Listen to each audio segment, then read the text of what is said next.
Hey everyone, and welcome to another episode of Ecto. My name is Michelle. I'm going to be your host tonight. And we're going to be telling two stories tonight. One is Ghost Calling, and the other one is The Bar Warning. Both very interesting stories that were sent to me by some friends of mine, that claim these happened to them. Right now I'm going to just leave you with a couple songs just real quick so I can get some things posted on the groups and things like that. So I will be back in just a few minutes. To see you then.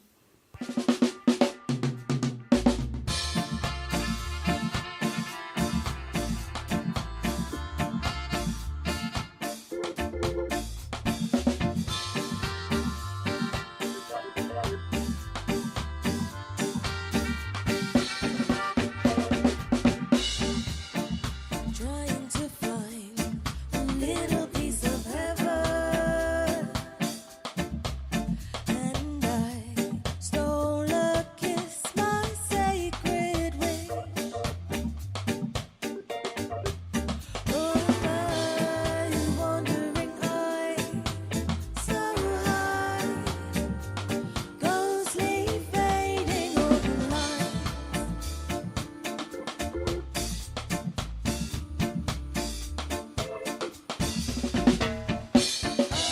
I can't find my mind, left you far behind.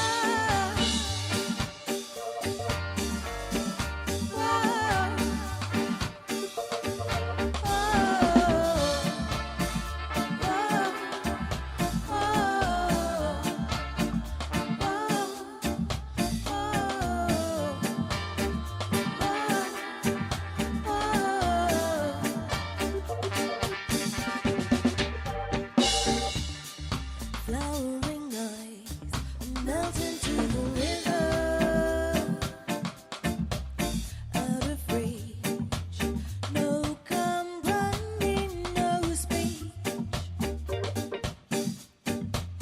Oh, I'm wondering why my life slowly set beneath the tide.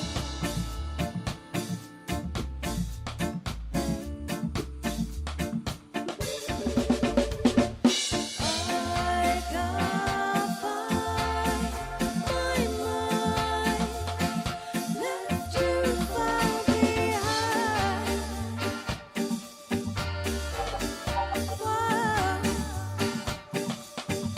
Darling, yes, I tried to hide. I got lost inside. I can't find my mind.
On Facebook Marketplace, you can buy basketballs or paintings for your walls from neighbors like Michelle or Paul. Hi. Hello. Because on Facebook Marketplace, there's a real person behind the things for sale. Facebook Marketplace. Shop with real people for really great finds. KBLP LLC. Check us out on iHeart, Speaker, YouTube, iTunes, Spotify. With the best podcasters in the business. Denise Harris, Chris Stevens, Michelle Auger, Ike Diaz, Desiree Pickett, Anissa Nicole, Cecilia Flores, Lolita Diaz. Sponsored by TBs303.com. We are also looking for new podcasters. Inbox any of our podcasters or me, ideas directly on Facebook, and someone will get back with you ASAP. On Facebook Marketplace, you can shop for everything from strollers to lawnmowers to video game controllers.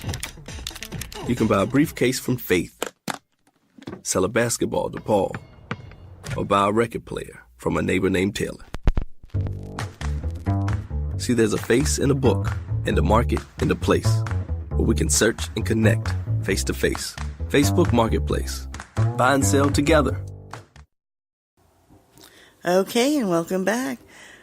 Okay, sorry about the time to you guys. We had this little bit of a mix-up with the schedule. So, anyways, we're on. So, alright, this first story is, I'm just calling it Spirit Calling, because this happened to a friend of mine who's a police officer, and his friend who's a 911 operator.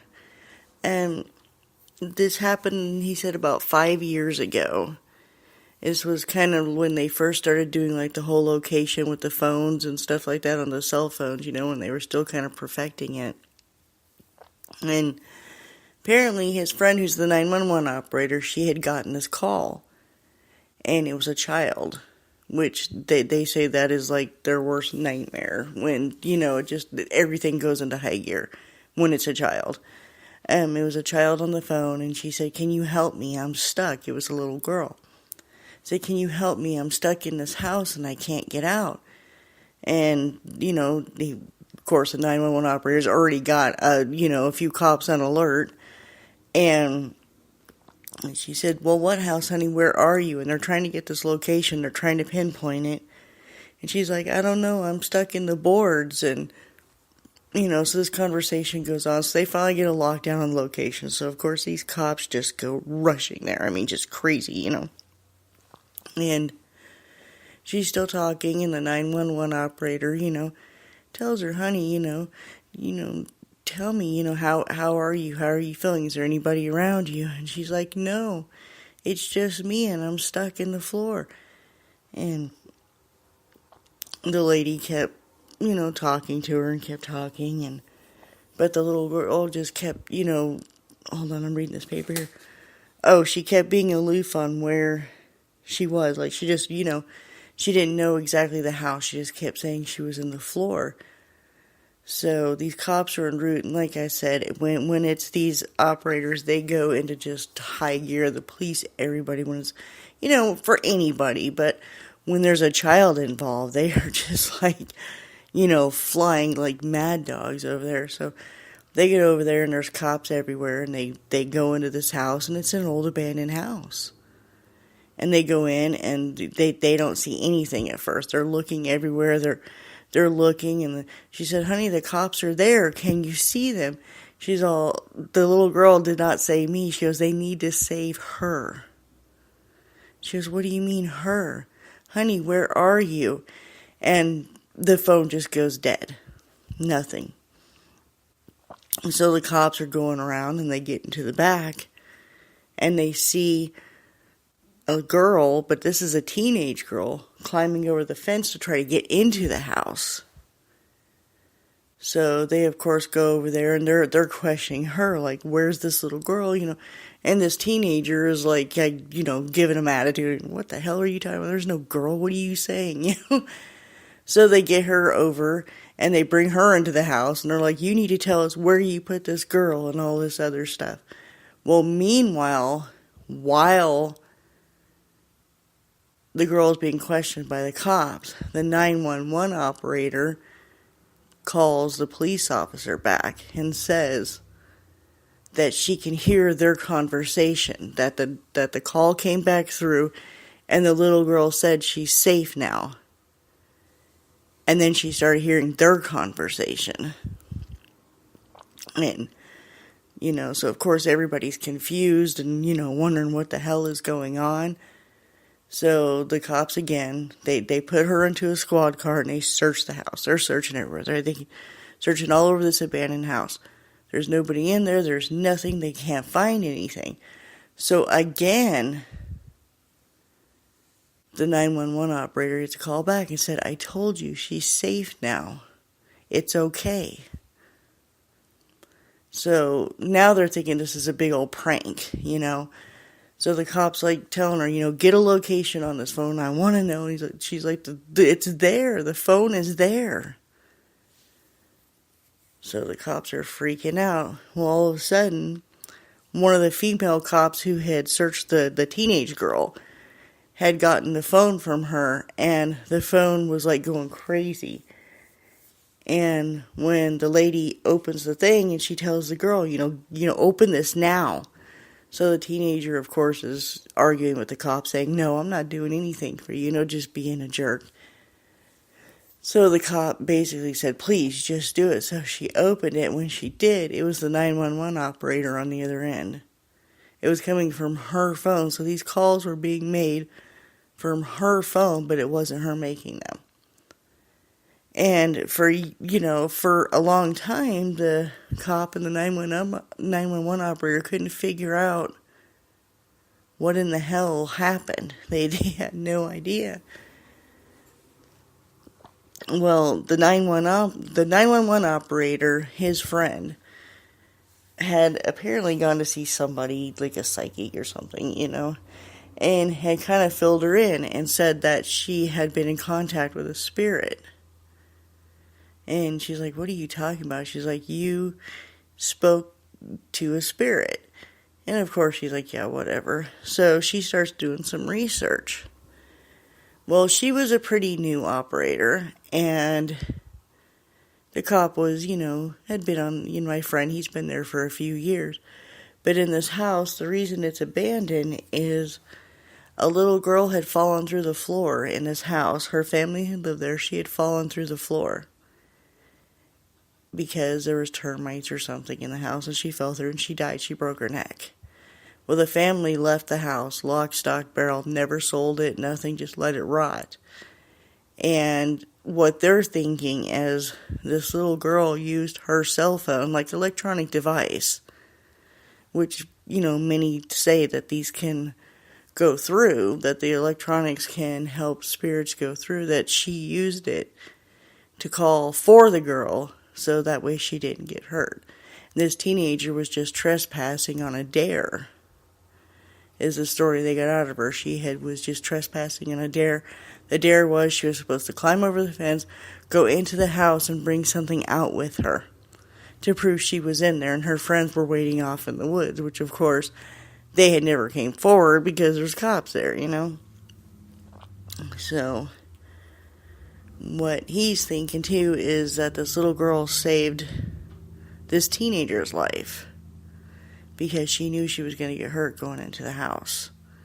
And like I said, this is something, it's like, if just some average Joe's like, oh yeah, but I mean, this is like a police officer and a 911 operator, like both collaborating this story, that this happened. I bet you there's a lot of stories out there with our first responders and people like that just have some crazy, crazy stories.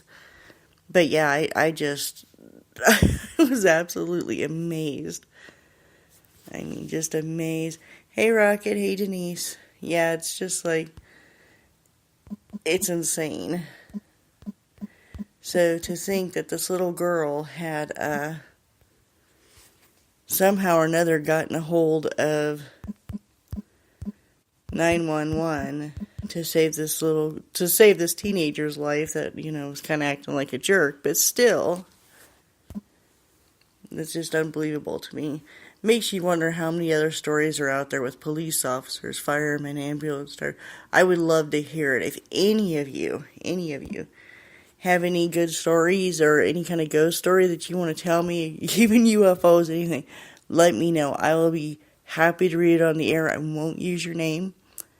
I won't say anything. So if you're afraid of ridicule or whatever, I won't say anything. So definitely, please please let me know.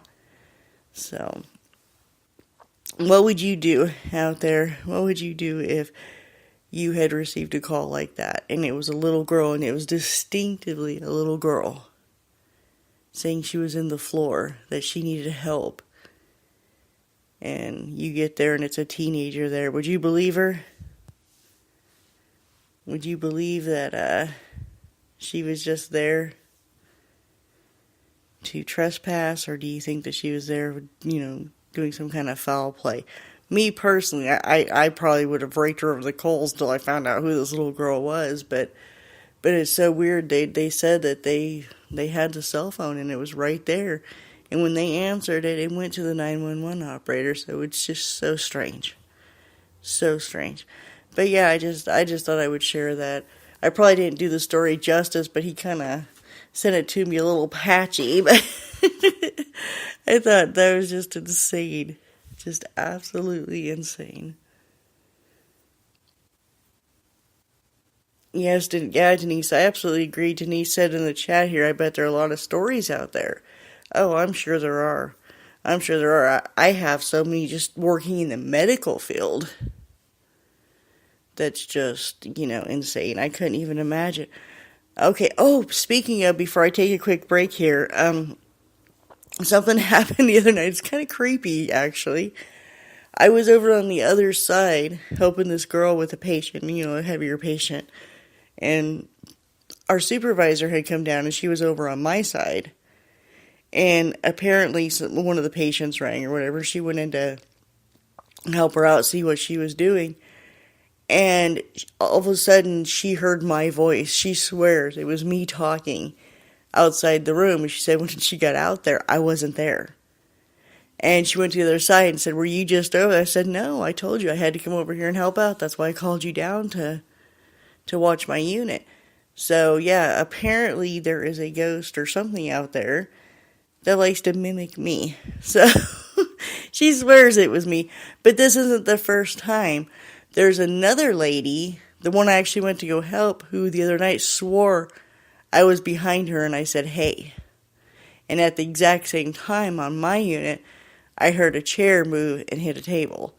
And I actually went to her unit to tell her about it. She was coming to tell me about what happened over there. So, yeah, strange things are afoot, I'm telling you. So, it's the time of year. It's kind of like what they said. This time of year, it's like, northern hemisphere, of course.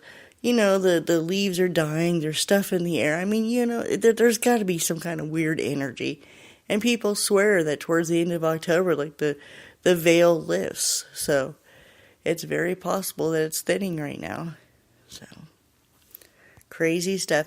Anyways, I'm going to take a quick break, and when I come back, I'm going to tell you about this bar warring. It's kind of a funny story, but it's definitely bizarre. The person who told me this, I mean, they're pretty reliable. So, I mean, just back in their party days this happened, so God knows what they were on at the time, but it's definitely a good story. So, I will be back in just a few minutes.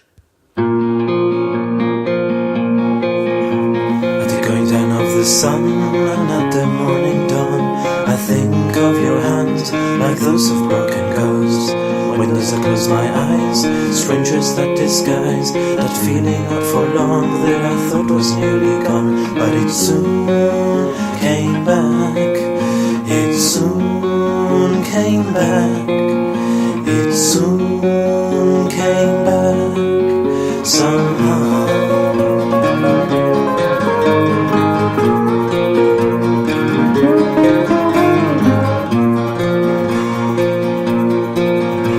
You read things I'm set free and I want to feel the same, but the ghosts of our lives are chasing me again. And I remember how when I came back from the south, I gave the moon a rest, and you were no longer there, but you soon came back. You soon came back. You soon came back somehow.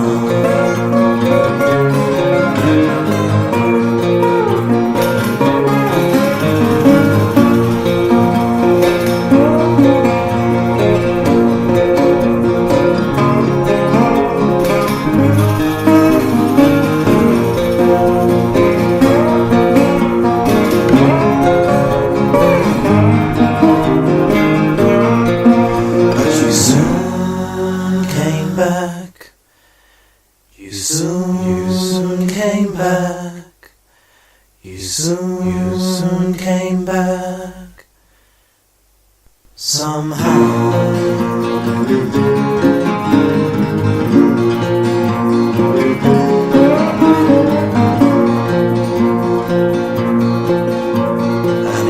Union Square and back in the London rain, a ghost that comes back like a song that never ends. You know where to find me if you ever need me. You might feel like you do once you've had a drink or two, but you soon came back. You soon came back. You soon came back somehow. But you'll soon come back. I know you'll soon come back. I know you'll soon come back. Somehow.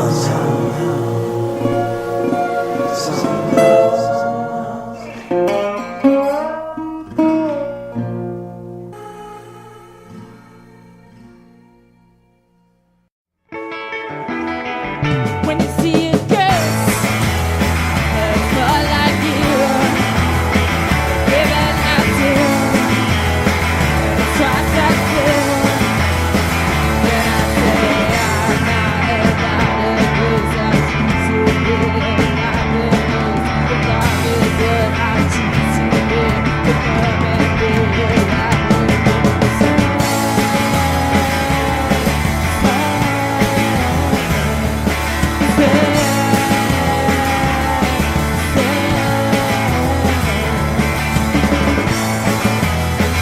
when you see the sea, a girl like me, even after try that good, then I say I'm not about the sea. I will not let the sea take me. I will not get into that drink. Drawn a bit and make to me.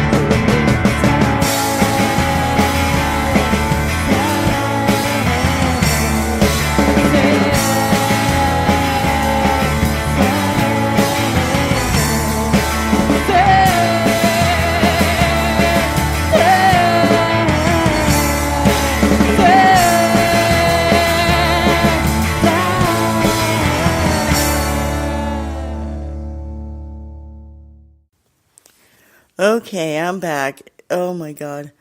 I about jumped out of I swear, my neighbor is such a jackass. Okay, you gotta hear what this jerk just did to me. Yeah, and he's listening right now. You're a jerk. Alright, so I told him when I did my podcast that I would send him some, right? So he's over there listening and he heard I was taking a break. So at my door here, I heard a scratching noise on my front door. Because, I live in an apartment building where like our doors are on the inside. So it's almost set up kind of like a hotel in a way. And I'm hearing this scratching on my door. So I look out the peek hole. There's nothing. Nobody there. What the hell? So I sit back down, get me a drink of tea, and I hear the scratching noise again. Alright, now I'm freaking out, right? This is right in the middle of the first song, so I'm looking out, there's nothing there. So I'm like, alright, what the hell is going on? So I go over and I grab my knife, from my kitchen. It's gonna, of course it's gonna break off before it ever penetrates skin. And I open up the door, and I hear laughing. He's out in the hall. He had a back scratcher. One of those long wooden ones. He was scratching on my door with the back scratcher from the side, so I couldn't see him. Ugh, okay. I swear, people are going to give me a heart attack it's way before my time, I'm telling you. Okay, so you're a jerk if you're listening to this. Alright, so which gets me to my second story called The Bar Warning. I have this friend who's in Texas, and he was kind of a partier, I guess, back in the day. This was quite a few years ago. And there's a bar down in Texas. It's a pretty famous bar. It's been on Ghost Hunters and things like that, And he had gone into this bar with the intention that, Yes, Denise, he is absolutely a jerk for sure. Anyways, Denise had said, "What a jerk." It's like, yes. Well, anyways, he had gone into this bar. Like I said, it's a pretty famous bar. It's been on like Ghost Hunters, things like that, you know. And anyways, it's supposed to be like the gateway to hell, or I don't know, something like that. And he had gone in there with this intention that he was not going to see anything, that it's all fake, that it's not real. And he said he went in there and he was kind of being a smart ass to anybody who was talking about having experiences there. You know, saying, oh, this isn't true, this isn't, they're setting it up, they're lying to you, all these things. So about 4 drinks into it, he's sitting there and he's watching some people dancing. And he said that he felt his bar stool move. So he gets up and he's looking at it and he's picking it up, looking underneath, looking for magnets or string, anything, nothing's there. So he said, well, I'm not going to let them do this to me. So he moves down to a table, which was closer to the dance floor. And he was down there talking to a couple of his friends, and he told them what just happened. Not oh, the ghost got you, ha ha ha, he's like, oh, bull crap, this is not true. They did something to rig it, I'm telling you, they got this whole place rigged. You all are stupid. So they're like, whatever, man, believe what you want. So he decides he wants to go to the bathroom. So on his way walking to the bathroom, something trips him. And he said, I literally landed down on my knees. He said, I looked back, there's nobody there. And he thought, well, I'm just drunk, or I'm on my way to being drunk. And I must have just tripped, tripped on the invisible rocks like I do, So he says he goes to the bathroom, he does his business, and he's washing his hands, and he said he looks up in the mirror and he swore he saw a woman standing behind him. Turns around, there's nobody there. He looks in the mirror. So he's fully convinced there's like some kind of projection thing with this mirror, that there's a light in the background. It's a two-way mirror, he's convinced of it.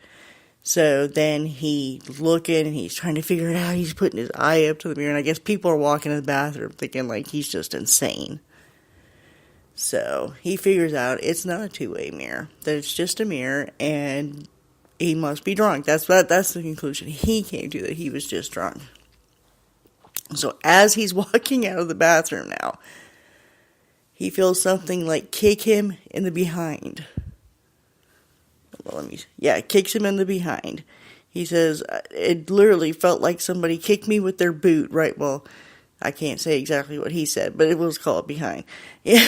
He says it it felt like a boot going straight up my ass. That's exactly what he said in the note here. So he says he's walking, he turns around, there's nobody there. So by now he's getting a little freaked out. He said, I am like just okay, this is not right. So he says that he starts praying. He says he starts singing every little Bible song that he can remember from his Sunday school class in his head, he's just sitting there, Jesus loves me, yes, I know. Anything to to try to get these spirits to go away from him, because now he's convinced there's something just not right. So he goes and he sits down with his friends and he tells them, what just happened. They said, well, you probably made her mad. You probably made Joanna mad. You did it. You're the one. You assaulted her and all this stuff. So now he's paranoid. So he goes off to a little corner over by the pool table, he said, where there wasn't a whole lot of people. And he says he starts talking to the air. Darling, I'm sorry. Now this guy he has a really deep southern accent. He's like, darling, I'm sorry if I offended you.